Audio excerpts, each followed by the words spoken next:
Hey, what's up guys, in this video we're going to talk about for of loop in JavaScript. So in JavaScript we can use the for of loop and we can very easily and efficiently iterate over any iterable object like array or strings. So first of all, take a look at the syntax of the for of loop.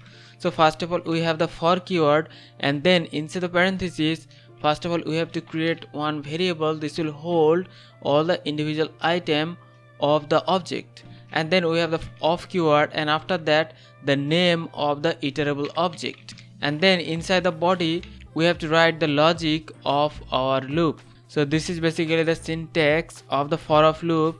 So let's now see how we can iterate over one string in JavaScript. So here we have one string. Now let's see how we can iterate over that by using the for of loop.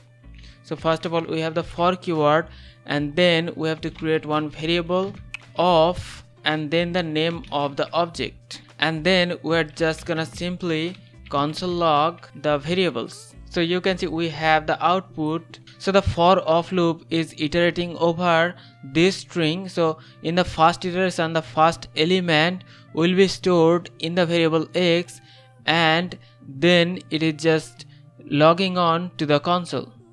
In the second iteration the second element will be stored in the variable x, and this way all the individual elements will be accessed one by one and they will be stored in the variable x, and then we can write our logic in the loop, and then we can perform any operation over these individual items. Let's now see how we can iterate over one array. So here we have one array nums with 5 elements. Now we're gonna use the for of loop to iterate over those numbers. So first of all we have the for keyword, then we have to create one variable. This will hold all the individual items, and then of the name of the array, and then we're just gonna simply console log. So here also we are accessing all the elements one by one, and they are stored in the variable x. So in the first iteration the one will be stored in the variable x, and it is logged on to the console. This way one by one all of them are accessed and they are logged onto the console. So let's now see how we can iterate over one set in JavaScript by using the for of loop. So set is a data structure that holds unique elements. So we're gonna create one set. So we're gonna write new set. So let's now iterate over this set by using the for of loop. So first of all we have the for keyword, and then we have to create one variable. This will hold the items of the set, and then of the name of the set, and then we're just gonna simply console log elements of the set. So you can see we have the output. So here also we are accessing all the elements of the set one by one, and they are stored in the variable, and then we're just logging them on the console. And let's now see how we can iterate over one map data structure.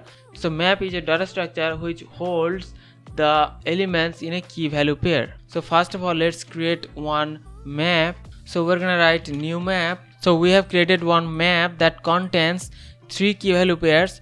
Now let's just use the for of loop to access those key value pairs. So first of all we have the for keyword. Now inside we're gonna create one variable of, and then the name of the map, and let's just simply console log. So you can see we have the output. So here also in every iteration all the key value pairs are stored in the variable x one by one. So in the first iteration the first key value pair is stored in the variable x and it is console logged, and in the second iteration the second key value pair is stored in the variable x, and this way one by one they are stored in the variable x, and then we can write our logic inside the for loop to perform any operation on these key value pairs. So this way we can use the for of loop, and we can very easily iterate over any iterable object, whether it's a map data structure, whether it's a set data structure, or we can even iterate over any array or any string object. So hope you understand the concept. We'll see you in the next one. Take care.